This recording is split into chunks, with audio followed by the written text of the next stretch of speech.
사랑하는 하연묵 가족 여러분, 안녕하세요. 김소명 목사입니다. 오늘도 주시는 소망의 말씀을 힘입어 주 안에서 살아갈 힘과 용기를 발견하시는 귀한 믿음의 지체들 다 되시기를 축복합니다. 이 시간 주시는 말씀은 마가복음 2장 1절에서 12절입니다.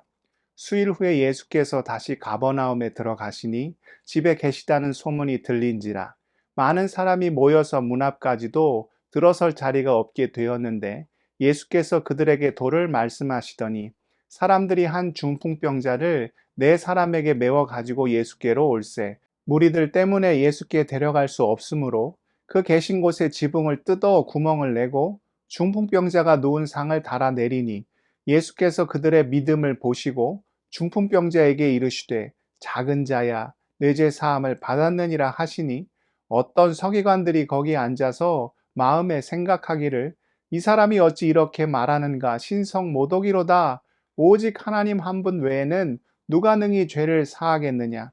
그들이 속으로 이렇게 생각하는 줄을 예수께서 곧 중심에 아시고 이르시되 어찌하여 이것을 마음에 생각하느냐. 중풍병자에게 내 죄 사함을 받았느니라 하는 말과 일어나 내 상을 가지고 걸어가라 하는 말 중에 어느 것이 쉽겠느냐. 그러나 인자가 땅에서 죄를 사하는 권세가 있는 줄을 너희로 알게 하려 하노라 하시고 중풍병자에게 말씀하시되 내가 내게 이르노니 일어나 내 상을 가지고 집으로 가라 하시니 그가 일어나 곧 상을 가지고 모든 사람 앞에서 나가거늘 그들이 다 놀라 하나님께 영광을 돌리며 이르되 우리가 이런 일을 도무지 보지 못하였다 하더라. 아멘. 농사를 짓다 보면 제일 중요한 일 중에 하나가 잡초를 뽑아내는 일입니다. 땅의 영양분을 빼앗아갈 뿐만 아니라 여러 가지로 농작물이 성장하는데 큰 해악을 끼치지요. 그래서 논이나 밭을 보면 그것을 돌보는 농부가 부지런한지 그렇지 않은지를 금방 알 수가 있습니다. 부지런한 농부가 가꾸는 곳은 잡초가 하나 없이 언제나 깨끗합니다. 질서정연하게 심겨진 농작물만이 무럭무럭 아주 잘 자라지요. 반면에 게으른 농부가 돌보는 곳은 딱 봐도 어수선합니다. 농작물을 키우는 것인지 아니면 잡초를 돌보는 것인지 전혀 구분이 되지 않지요. 사실 잡초를 뽑아내는 일은 결코 쉬운 일이 아닙니다. 잡초가 얼마나 질깁니까? 뿌리도 깊고 또 뜨거운 태양볕 아래에서 이곳저곳 자란 잡초를 제거하는 일은 정말 많은 수고와 노동이 필요한 일이지요. 그러다 보니 요령이 생길 때가 있습니다. 반드시 뿌리채 뽑아내야 하는데 힘이 드니까 당장 눈에 보이는 줄기 부분만 제거하지요. 그러면서 쉽게 일을 끝냈다 착각할 수 있지만 어떻습니까? 뿌리가 고스란히 남아 있으니 잡초는 또 쉽게 자라게 되고 얼마 되지 않아 다시 그것을 제거해야 하니 결과적으로는 오히려 일을 더하게 되는 꼴이 되지요. 그러하기에 어떠한 일이든지 힘들더라도 근본적으로 문제를 해결하는 것이 무엇보다 중요합니다. 오늘 말씀에 보면 예수님께서 중풍병에 걸린 사람을 고쳐주시는 치유의 기적 이야기가 기록되어 있습니다. 예수님께서 병자를 고쳐주시며 하늘에 놀라운 기적을 행하신다는 소문이 널리 퍼지게 되자 수많은 사람들이 주님께로 몰려들었습니다.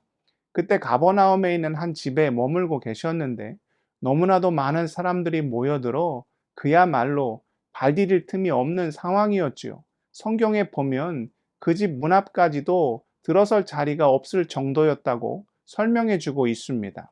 그 와중에 보다 저돌적으로 주님께로 나오는 자들이 있었습니다. 중풍병자와 그를 데리고 온 4명의 사람들이었지요. 수많은 무리들로 인하여 주님께로 접근하는 것이 아예 불가능해 보이자 포기하기는커녕 오히려 지붕을 뜯어내는 방법을 그들이 택하였습니다. 주님께서 한참 말씀을 전하고 계시는데 갑자기 지붕에 구멍이 나더니 주님 앞으로 그 중풍병자가 달려 내려왔습니다. 아마도 그 자리에 있던 모든 사람들은 순식간에 벌어진 그 일로 인하여 깜짝 놀라게 되었겠지요. 그런데 우리 주님은 다 알고 계셨습니다. 어떻게 하든 그 중풍병자를 주님께로 나오게 하려는 그 친구들의 간절함을 누구보다도 우리 주님은 잘 알고 계셨지요. 그러니 어떻게 말씀하셨습니까? 오늘 본문 5절입니다. 예수께서 그들의 믿음을 보시고 중풍병자에게 이르시되 작은 자야 내 죄 사함을 받았느니라 하시니 먼저 주님께서는 그들의 믿음을 보셨습니다. 무엇이 참된 믿음입니까? 주님만을 바라보며 주님께만 집중하는 것입니다. 그래서 어떻게든 주님 앞으로 나아가고자 아등바등하는 것이지요. 주님만이 내 삶의 모든 문제를 궁극적으로 해결해 주실 수 있음을 굳게 신뢰하는 것. 이것이 성경이 말하는 온전한 믿음의 모습이지요.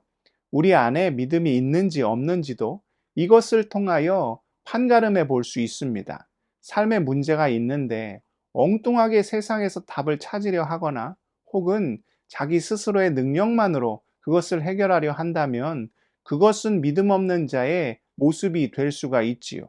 반면에 삶에 어려움이 일어났을 때 뒤도 돌아보지 않고 십자가 앞으로 나와 주님 아니면 안 됩니다. 그렇게 주님 안에서 승부를 보려 하고 주님과 씨름하여 그 문제를 해결하려 한다면 바로 그 사람이 온전한 믿음의 사람이다 할 수가 있는 것이지요. 그렇게 주님은 그들의 간절함을 아셨고 그들의 믿음을 보셨습니다. 그래서 이렇게 말씀하셨지요. 작은 자야 내 죄 사함을 받았느니라. 그런데 이것을 가지고 누가 딴지를 걸었습니까? 오늘 본문 6절과 7절입니다. 어떤 서기관들이 거기 앉아서 마음에 생각하기를 이 사람이 어찌 이렇게 말하는가? 신성모독이로다. 오직 하나님 한 분 외에는 누가 능히 죄를 사하겠느냐? 우리 주님은 사람의 중심을 보시는 분이시기에 그 악한 자들의 마음도 다 꿰뚫어 보고 계셨지요. 그래서 이렇게 이야기하셨습니다. 그 다음 8절과 9절입니다. 그들이 속으로 이렇게 생각하는 줄을 예수께서 곧 중심에 아시고 이르시되 어찌하여 이것을 마음에 생각하느냐? 중풍병자에게 내 죄 사함을 받았느니라 하는 말과 일어나 내 상을 가지고 걸어가라 하는 말 중에서 어느 것이 쉽겠느냐? 우리 주님은 단순히 이 땅에 육신의 질병을 고치러 오신 분이 아니십니다. 물론 몸이 아프면 병고침의 은혜를 경험하는 일도 무척이나 중요한 일이 될 수가 있지요. 그러나 우리의 인생이라는 것이 어디 그리 단순합니까? 병고침을 받아도 가정의 문제 때문에 또 속상할 수가 있고 그 문제가 해결된다 하여도 또 다른 일들로 어려움을 당할 수가 있지요.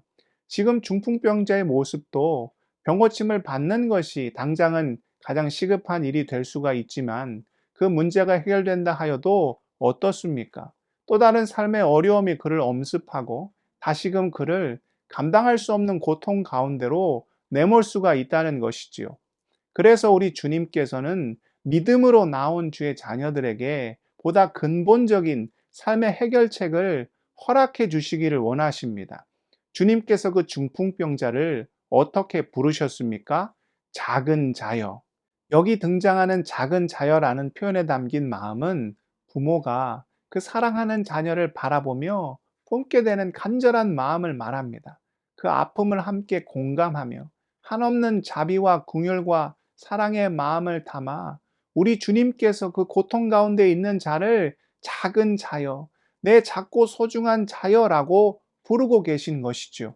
그러면서 내 죄사함을 받았느니라 말씀해 주고 계시지요.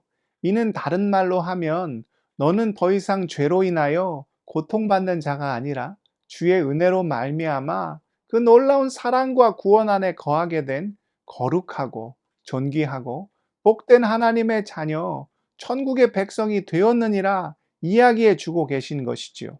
그렇게 죄사함을 받아 하늘의 능력과 권세 아래 속하게 된 자는 어떻습니까? 이후에 고통의 문제가 다가온다 하여도 결코 낙심하거나 절망하지 않습니다. 죄에서 자유함을 얻어 이제 주님께 삶의 뿌리를 깊이 내리게 된 자는 오히려 주께서 행하실 일을 기대하며 소망하게 되므로 모든 상황 속에서 기뻐하며 찬양하며 영광과 감사를 올려드리는 복된 인생을 살아갈 수가 있게 되지요.